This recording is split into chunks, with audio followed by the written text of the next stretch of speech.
Meil on muidu plaanis vaadata Efeslaste kirja edasi, aga kuna ma nägin, et lapsi on niivõrd vähe ja ma väga tahtsin lastele just rääkida täna, ma tean, Jumala lapsed me oleme kõik siin ja loomulikult Jumal teab seda, siis täna ma arvan, see oleks kohasem rääkida midagi, mis on võib-olla rohkem südames. Sest kuigi lastest oleks väga kasulik rääkida, mina täna plaanisin rääkida ja jutlustada lastele. Ja kuna need on nii vähe, siis ma näen, et Jumal on lubanud mul midagi muud täna teha. Ja täna mul on siis selline huvitav tegelane pilt. Ma ostsin seda kasvatud poest siis, kui ma sain pastoriks siin Eestis. Ma nägin seda, ma ei tea kust, ja ma mõtlesin, see on vägev. See on linnus. Ma arvan, te juba näete seda, see on linnus.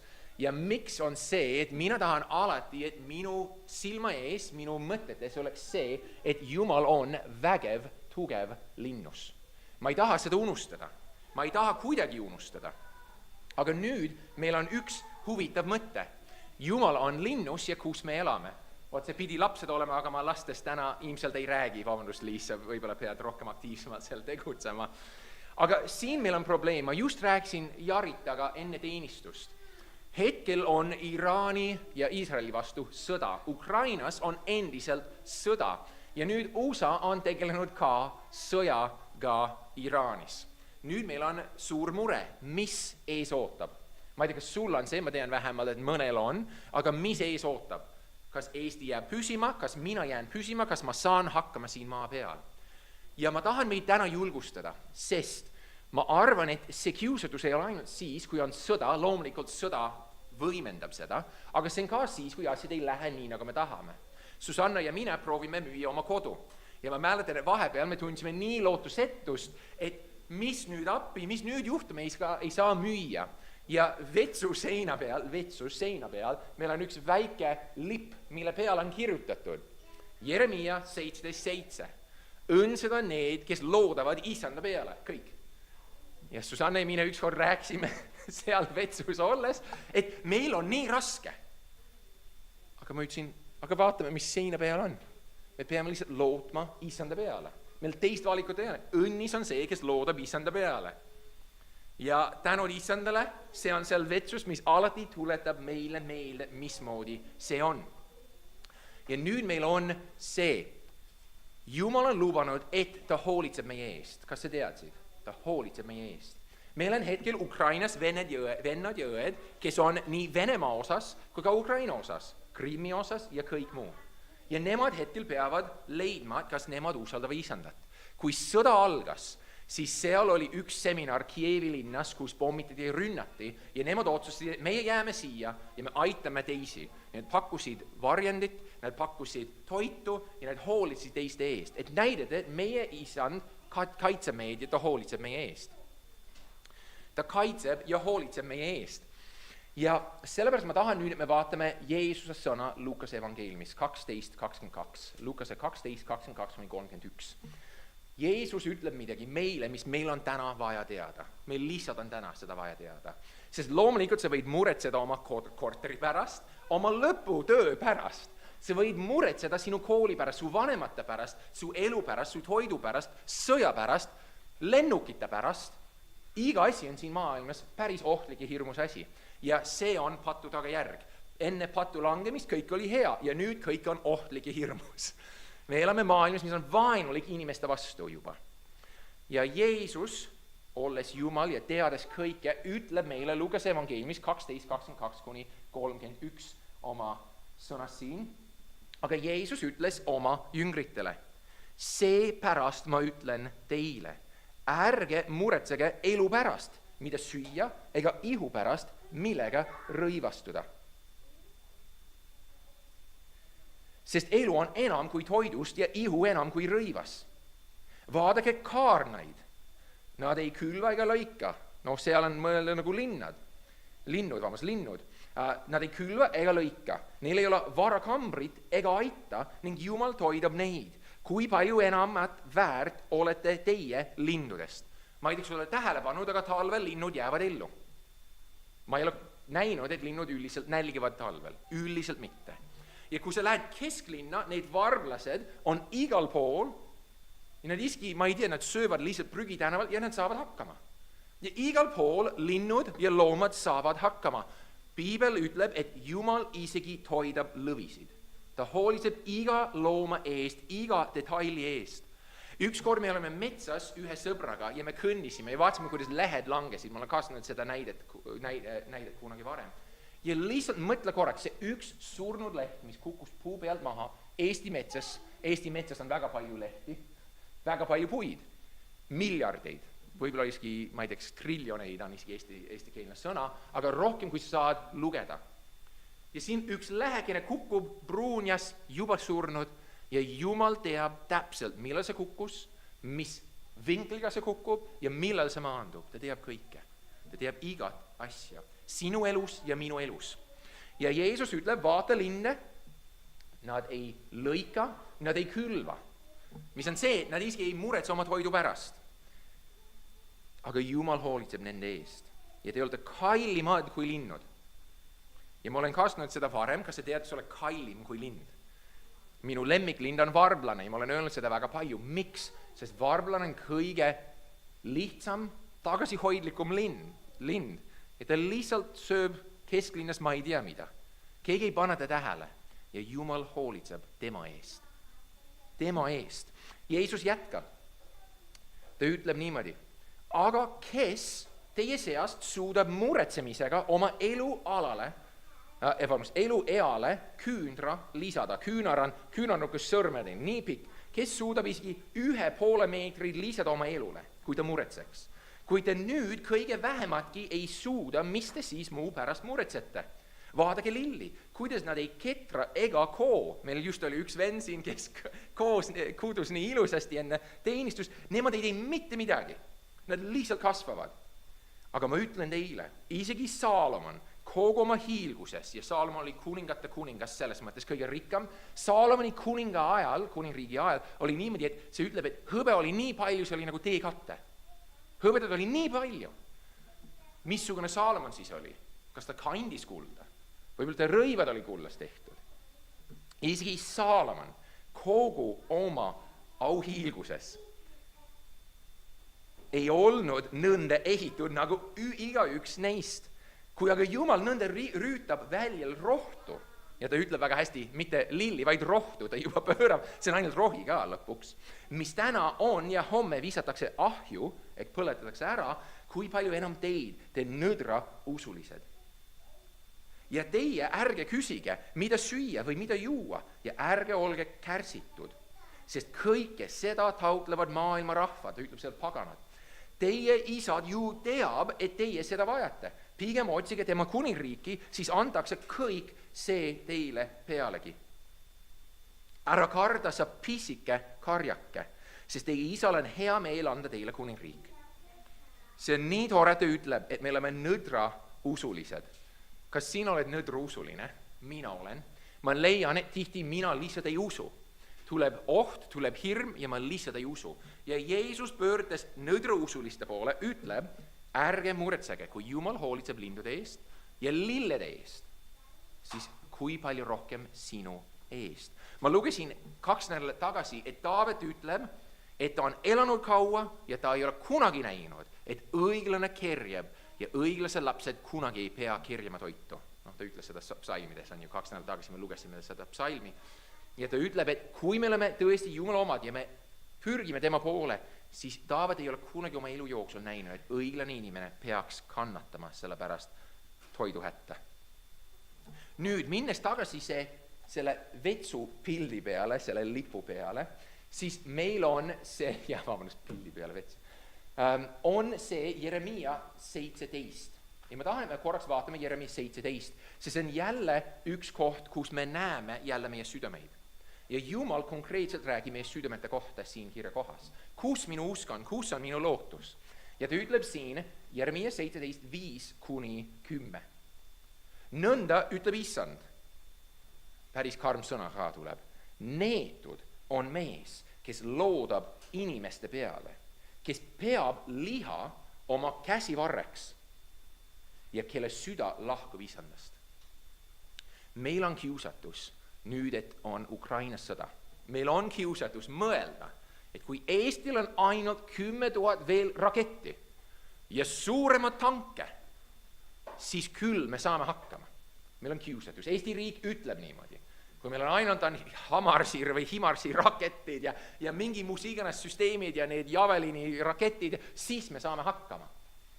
Aga neetud on mees, kes loodab inimeste peale, kes peab liha oma käsi varreks ja kelle süda lahkub isandast. Meie ei peaks olema nii nagu need meie ümber, kes ainult loodavad liha peale. Rikkus ei saa meid päästa, rakett ei saa meid päästa, tarkus ei saa meid päästa. Need asjad ei saagi meid päästa. Ja siin on see reaalne külm fakt. Täna su süda tuksub. Kes hoiab seda tuksumast? Kes hoiab seda? Kuidas sa täna hingad? Oled sa mõelnud? Väga paljud suravad südame puuduste pärast. Süda lakkab töötamast, võib-olla nad ei hinga enam, võib-olla infarkt tuleb või see teine insult, aitäh, ma mõtlesin, aga siis ma mõtlesin insult nagu solvang ja mõtlesin, see ei ole õige. Insult, siis need asjad võivad tulla öösel, noortel, vanadel. See võib tulla. Kes hoiab sinu südant hetkel? Kes annab sulle hingamist hetkel? Mina ei tee seda. Kas sina kontrollid oma südant hetkel? Ma saan võib-olla hingamise teel panna seda kiiremini lööma, aga ma ei saa panna seda lööma. Ma ei saa seda panna mitte lööma. Vahed ei ole, kui palju ma pingutan. Kes hoiab seda? Neetud on see, kes loodab inimeste peale. Teema on otsa kui kadakas Nõmmel. Te olete Saaremaal käinud, need kadakad on ülis haledad asjad. Need on nii väiksed, hapud marjad. Need on nagu kadakas Nõmmel, mis ei näe hea tulemus. Ta asub kõrbe kivirägas, soolasel elamiskõlbmatu maal. See, kes loodab inimeste peale. Ta võib näha ilus välja mingil määral, aga ta on neetud. Aga õnnistatud on mees, kes loodab isanda peale, kelle lootuseks on isand. Teema on otsa kui vee äärdi istutatud puu, mis ajab oma juuri oja kaldal ega karda, kui palavus tuleb, vaid ta lähed on haljal ja põua ajal ta ei muretse ega lakka vilja kandmast.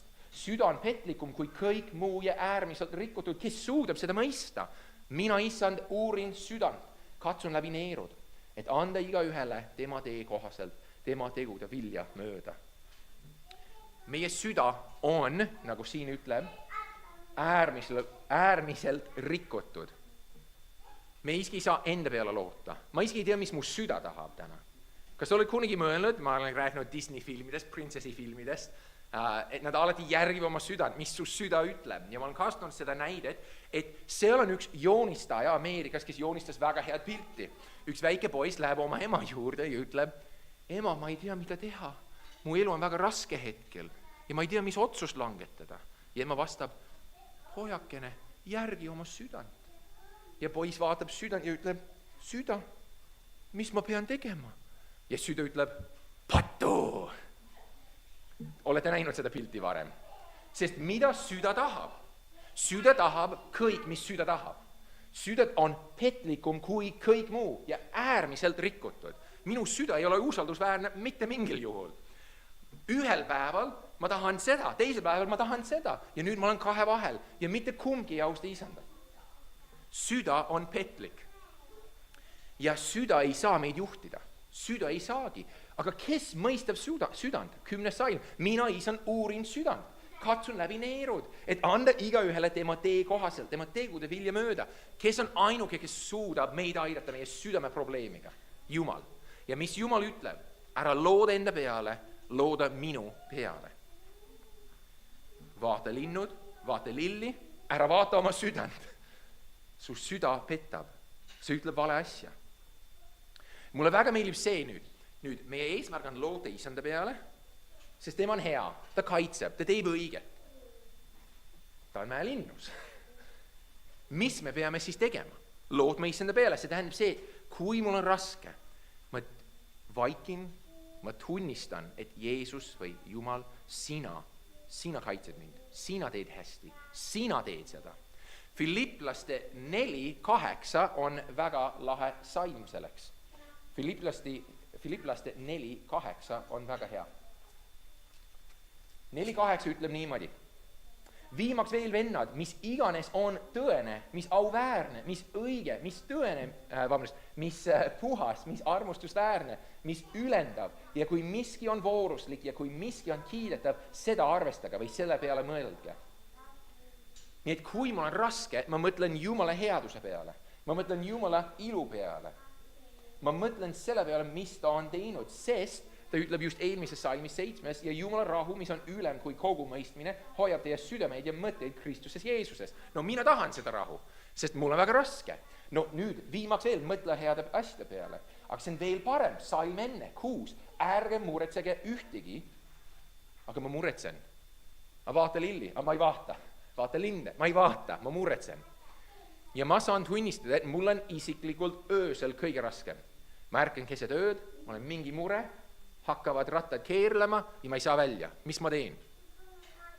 Ta ütleb siin, ärge muretsegi ühtegi, vaid teie vajadused saagu kõiges Jumalale teatavaks tänu ütlemisega, palumises ja anumises.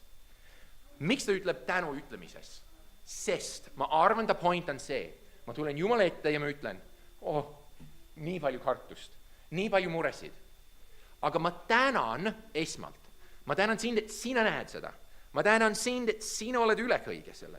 Ma tänan sind, et sina kaitsed. Ma tänan sind, et sa hoolitsed lindude eest ja küll sa armastad mind ka.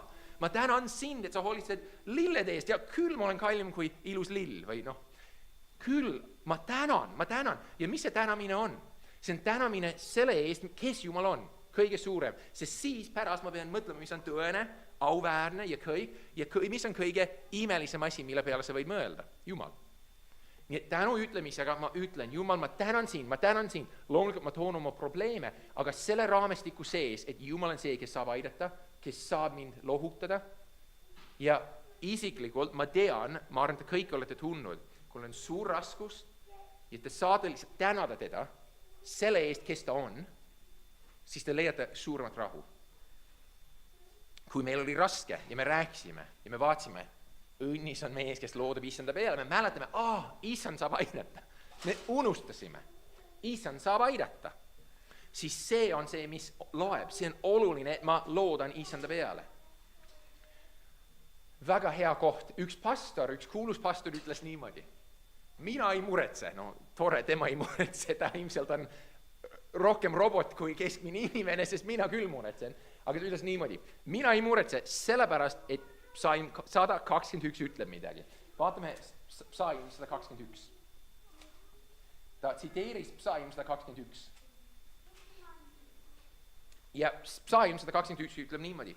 Ma tõstan oma silmad mägede poole. Miks see on oluline? Iisraelis elasid kõrves, aga mägine oli Jeruusalemmi ümber. Sa tõstan oma silmad mägede poole, sest võib-olla sõjavägi tuleb kuskilt, et sind aidata. Sa loodan inimeste peale. Aga inimesed ei tule. Kus tuleb mulle appi? 2, abi tuleb mulle Issanda käest. Ma ei peaski mägesid vaatama selleks, kus juures.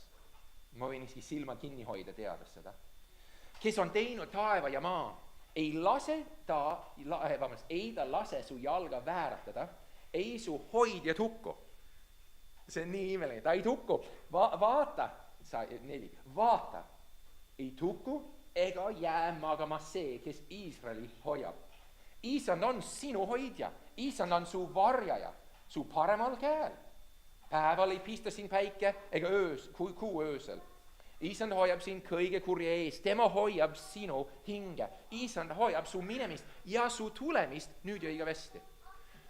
Meie siin saalis teame, et Jumal on üle kõige. Leht, mis langeb, vähk, mis kasvab, sünnitus, mis on eel, haige laps, eksamid, õnnistused, abielu, kõik, mis ees ootab. Tema on üle kõige selle. Ta tegutseb, ta teeb midagi.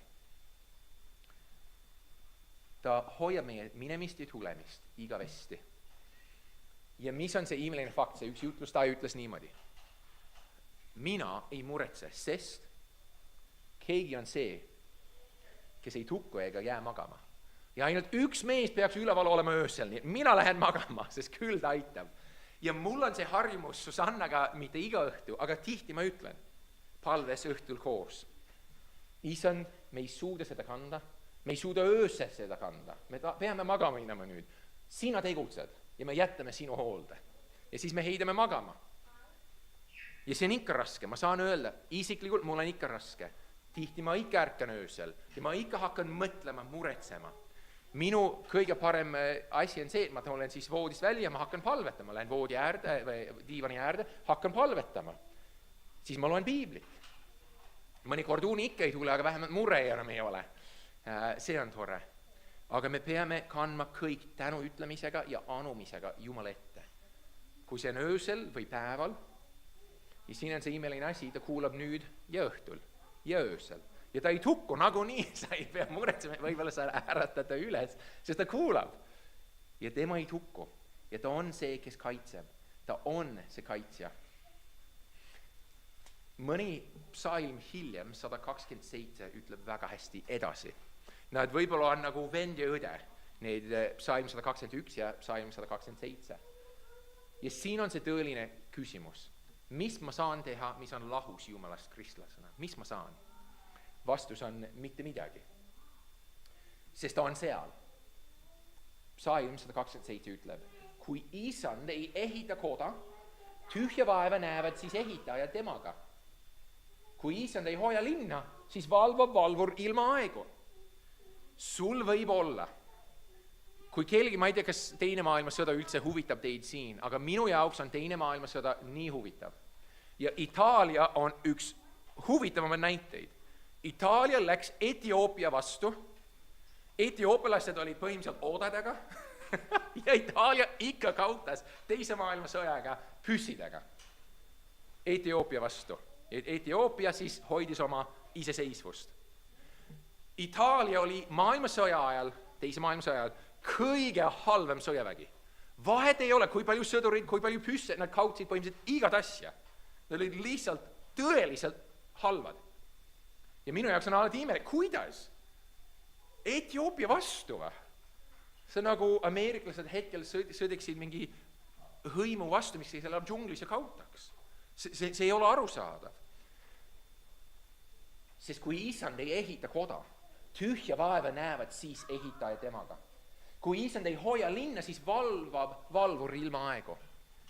Ma ei tea, kas te teate, aga Jerusalem Taaveti ajal oli väga tugev mäelinnus. Ja inimesed, kes oli seal, jebuslased, ütlesid, isegi meie halvatud ja pimedad saavad kaitsta seda linna. Te ei saa midagi teha. Ja Taavet koos Jumalaga valutas seda. Kuidas? Nad läksid läbi veekanali kuskil maa all ja läbi mingi kaevu ja läksid linna. Valutasid seespoolt ära. Vahet ei ole, kas sul on 1000 valvurit, 100 000 sõdurit. Kui Jumal ei valva, siis valvur valvab ilma aegu. Ja sinu elus ja minu elus on täpselt sama. Ma võin muretseda ja üks küünargi ei tulegi minu elu eale, kus juures teaduslikult tuleb vähem. Mu elu lüheneb, kui ma ainult muretsen. Aga siin on see, sinu elus ja minu elus. Kui sina nüüd muretsed ja sa mõtled, ma ei suuda, ma ei tea, mida teha ja kõik muu, siis nagunii see täiesti ei saa sõltuda sinust. Peaksime hoopis ütlema, Jumal, mul on see asi ees ja ma ei tea, mida teha, aga küll sa saad aidata. Sest ilma isandata nagunii, kui ma valvaks linna, see on ilma aegu, kui tema ei valva. Kui ma kirjutan lõputööd, kui ma teen jutlust, kui ma kasvatan oma lapsi, aga Jumal ei ole minuga, vahet ei ole, mis ma teen, ilma Jumalata see ei pruugi isegi õnnestuda. See isegi ei pruugi. Mis tähendab, et ma pean alati pöörduma selle poole, kes ei tukku ega jää magama ja paluma tema abi, tema õnnistust, sest mina ei suuda. Ja siin number 2 on meie jaoks, kes muretseme. Ilma aegu te tõusete vara üles, istude hilja üleval ning sööte leiba raske vaevaga. Nii see on, Isand annab oma armsatele unes. Küsimus on siin grammatikas, mis ta annab unes? Kas ta annab und, kas ta annab unes? Kas ta nagu tegutseb siis, kui sa oled nagu uned, nagu, kui sa magad? Ja mul ei ole vastust. Ma ei tea, ma olen uurinud seda, ma ikka ei saa aru. Mis ta annab unes? No ma arvan, ta annab igat pidi, ta annab und, ta annab rahu ja ta annab vastu siis, kui sa magad. Ma arvan, see on see üldmõte siin. Aga see on see, et ma võin olla vara üles, ma võin olla hilja üleval ja süüa leiba raske vaevaga. Aga jälle, see on kõik ilmaaegu, kui Jumal ei ole seal sees. Ma võin seda kõike teha enda jauks, aga kui Jumal ei ole minuga, see nagunii on tühi. Mis tähendab, et kuidas sina või mina saame elada oma elu ilma Jumalata. Me ei saagi kristlastena, me ei saagi. Me vajame Jumalat täna ja homme ja igavesti. Ma ei saa midagi teha. Ma ei saa midagi teha ilma temata. Jeesus ütleb Johannese 15, nagu ma olen tsiteerinud nii palju, minu lahust ei suuda midagi, ütleb Jeesus. Me peame jääma tema külge. Ilma temata me ei suuda midagi teha. Nii et kui me muretseme, mille pärast me muretseme? Ja siin on see lõpuks see kõige suurem mure, kõige probleem muretsemisega on see, et kui ma muretsen, kus on mu süda, ma lõpuks ei usalda isandat. See on see kõige suurem asi kristlastena. Ma võin öelda, et ei, ma muretsen, sest nii palju sõltub minust. Ma võin öelda, et ma muretsen, sest lapsed võib-olla lastele ei meeli või mis iganes, aga lõpuks see on südame asi. Mu süda on petlik ja see ütleb mulle, et ei lähe hästi. Mu süda petab, see eksitab mind, see ütleb hoopis tee niimoodi, ei, see on vale ja ma ei leia rahu. Jumal on ainu, kes teab südant. Psalm 27 ütleb väga lahedasti. 27. Nüüd ma tean, et Isan päästab oma võitud mehe. Ta vastab temale oma pühast taevast, oma parema käe vägava abiga. Ma tean, ütleb Taavet. Ma tean. Ja Taavet tegelikult teadis, kas sa tead, et Taavet põgenes Sauli eest, läks kõrbesse, läks koopastesse ja põgenes. Ja ta saab öelda, ma tean, et ta kaitseb. 8. Ühed ülistavad vankreid ja teised hobuseid. Meie aga isanda oma Jumala nime. Nemad vaaruvad ja langevad. Meie aga tõuseme ja seisavad püsti. Isand, aita, kuningas vastaku meile, kui me hüüame.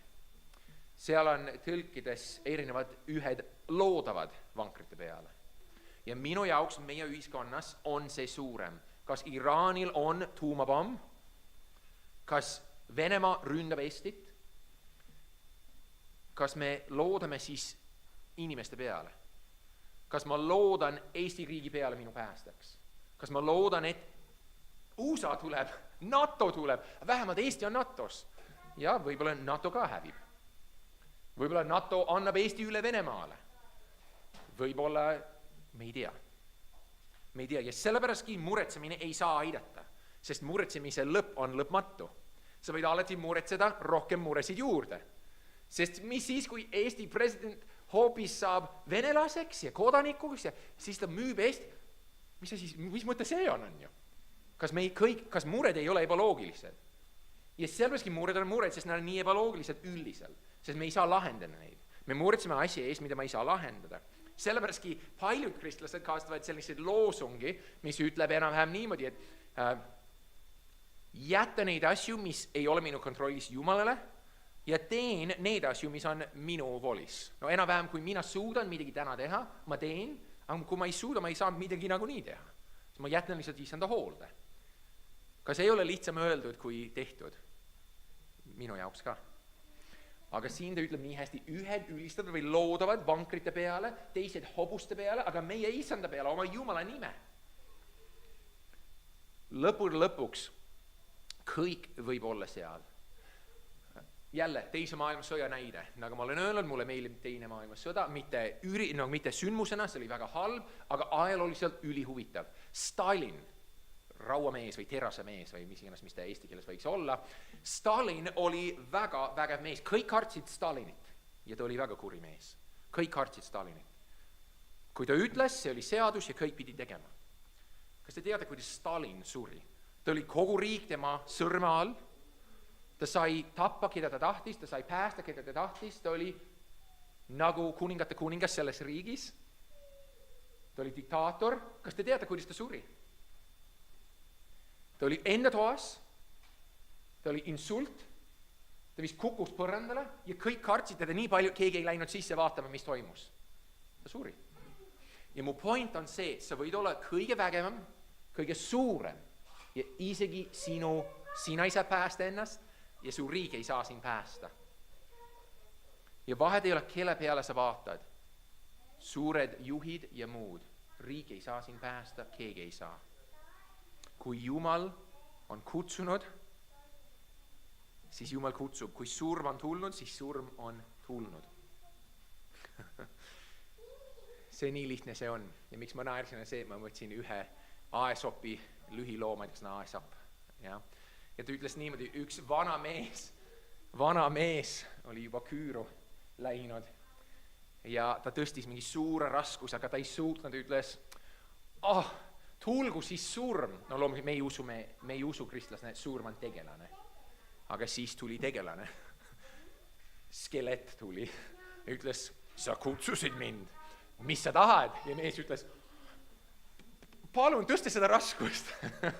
Ja siis, no nali on see, et surm ikka tuleb, on ju.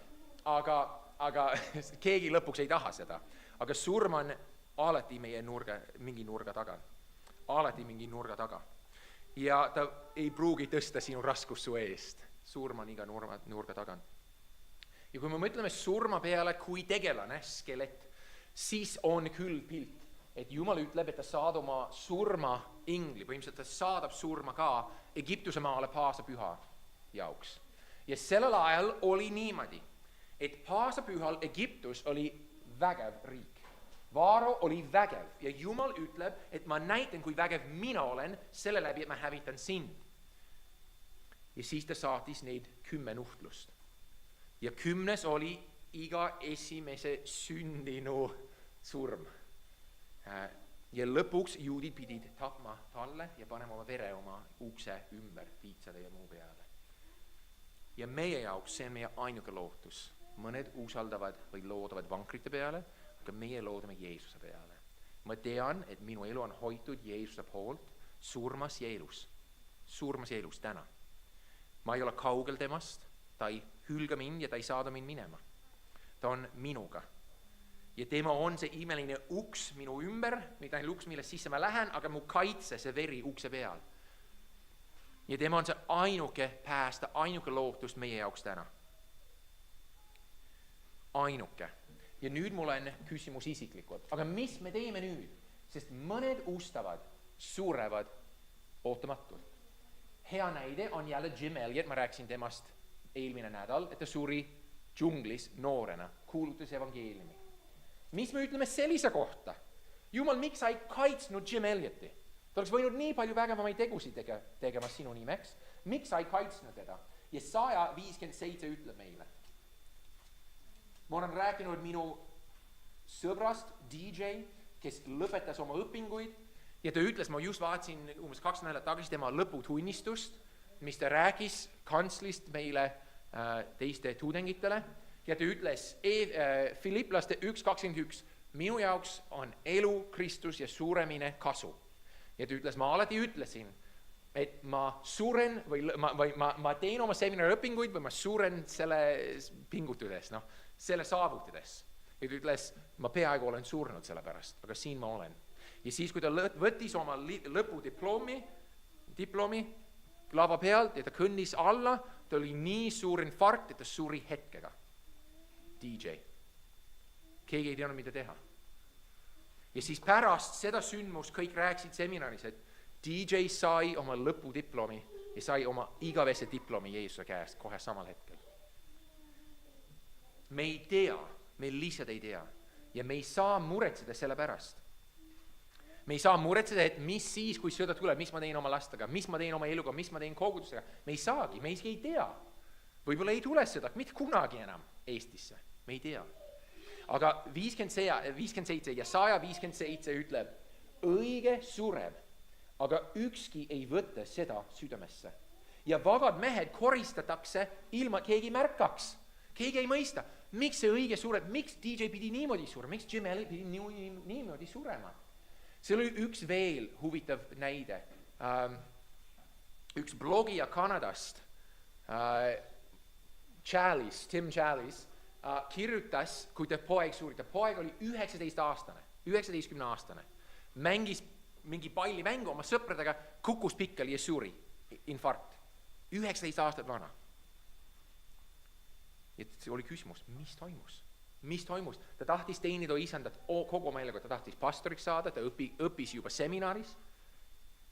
Ja minu meelest see Salm siin räägib täpselt, õige sureb, aga ükski ei võtta seda südame, keegi ei mõista, keegi ei mõlguta seda, keegi ei saa aru.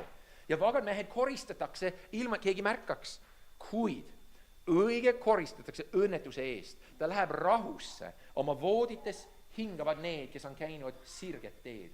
Ma olen alati võtnud seda ise südamesse, et miks Jumal võtab mõni koju nii lihtsalt, nii kiirelt. Ma arvan, sest Jumal nii armastab teda, ta tahab ta lihtsalt koju võtta. Tahab teda päästa sellest kurjast maailmast.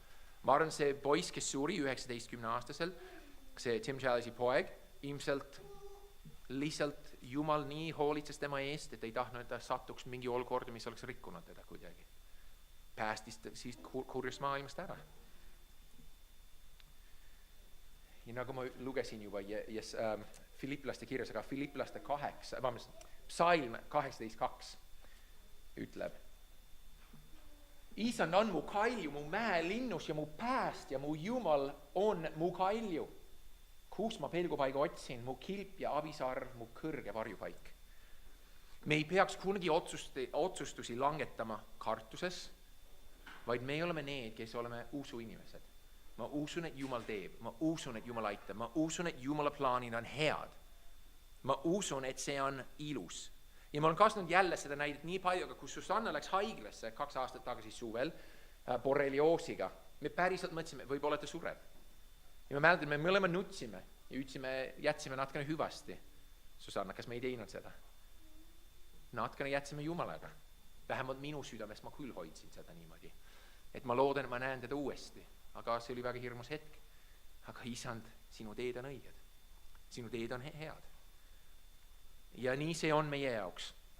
Kui tuleb sõda, kui tuleb kartus, kui tuleb raskus, kui tuleb lihtsalt tavaline elu, mis ei ole meeldiv. Kelle peale ma loodan? Loomulikult ma teen oma osa, ma olen ustav, ma teen mu tööd, aga ma ei suuda kõike teha. Sina ei saa maailma päästa. Ma lihtsalt ei saa. Ma olen ustav seal, kus Jumal on kutsunud mind. Ma tegutsen ja ma jätan kõike muu isanda hoolde. Ma ütlen, isand, ma proovin oma jõuga, ma ei suuda. Spurgeon, üks kuulus jutlustaja, läks kantslisse iga kord ja ütles, ma usun püha vaimusse. Ma usun püha vaimu, ma usun püha vaimu, ma usun püha vaimu. 14 trepi vist oli iga kord, sest ta pidi jutlustama ja ilma püha vaimu vähetab, sest sõna ei tee midagi meile ka täna. Ja meie kristlastena oleme need, kes usaldame isandat. Ilma temata me ei suuda midagi teha. Nii, kui sul on täna raske, muretsed homme, nädala pärast, mis me saame kokku võtta siit, ära kindlasti looda inimeste peale. Ära looda. Inimesed ei saa olla sinu päästja, on ainult üks Messias, Jeesus. Inimesed ei saa sind päästa. Teiseks, kui sul on mure, pööra see kõik Jumala poole. Täna teda selle eest, kes ta on, mis ta on teinud, et ta on hoolitsenud sinu eest, et ta on katnud su laua, su vaenlaste silma ees. Psalm 23. Täna teda, armasta teda, kiida teda. Palu ka, isand, mul on see raskus, aita. Ja alati tuletame meelde, et Jumal ei maga ega ei tukku. Ta on meie hoidja. Kui Jumal ei ehita linna, siis me nagunii näeme vaeva ilma asjata. Me vajame teda. Ja Jumal on meie linnus. Ta on meie ainuke abikilp, tõeline, kes saab meid aidata. Iga üks, kes on läinud taevasse, saab öelda paremini kui meie. Isanda teed on õiged. Isanda teed on õiged. Tüüpiline pilt. Sul on see suur seina vaip ja ühel pool on see imeliselt tikitud muster. Linnus, miks mitte õnnelik rahvas, kui sa vaatad teist poolt, see on suur segadus. Ja meie elu on tõesti lihtsalt üks nöör. Ma ei saa aru ka tihti, miks Jumal teeb niimoodi või mis ta teeb selles olukorras. Ma tihti ka ei saa aru. Aga Jumala sõna kinnitab, et tema teab. Ja tema teeb kõige minu heaks ja tema austuseks. ja me võime usaldada, et Jumal on see linnus, kes kunagi ei tee valesti, kes alati teeb õigesti ja on meie kõrval. Me võime palvetada. Isand, me tahame sind austada, sind tänada. Me vajame sind täna. Aga nagu Paulus ütleb täna ütlemisega, Isand, sa oled olnud meie kõrval kogu meie elud. Kui me oleme väiksed, kui me oleme patus, sa kaitsesid meid isegi oma karistuse eest. Sa oleks võinud olla palju õiglasem meie vastu, aga sa näitasid armu isegi meie vastu siis. Kui me oleme ohtlikes olukordades, avariidest, haigustest ja ka nüüd seistest, Isand, me ei saa midagi teha. Me ei saa hoida isegi meie südant tuksuvast. Me ei saa midagi teha ilma sinuta. Ja me täname sind, et sa oled vägev, imeline, suur, võimas. Me palume, et meie lootus võiks olla sinu peale, sest õnnistud on mees, kes loodab Isanda peale. Loomulikult naine ka. Õnnis on inimene, kes loodab. Isand, me palume, et me võiksime olla sellised, kes loodame sinu peale. Et me ei kardaks, et me ei muretseks. Et me saaksime tõesti mõelda sinu peale. Muidu me lihtsalt ehitame maja liivast ja see nagunii puhub ära tuulega, lendab ära. Me tahame, et kõik, mis me teeme, püsiks ja mis püsib, on tehtud sinus. Me palume Jeesus, et sa aitaksid meid. Anna meile andeks meie nõdru usulisust. Palume suuremat usku. Me oleme nõrgad inimesed, kes vajame suurt Jumalat ja me täname sind, et sa oled see suur Jumal. Me palume abi, jõudu, nüüd ja igavesti. Me vajame seda. Jeesus, sinu nimel palume. Amen.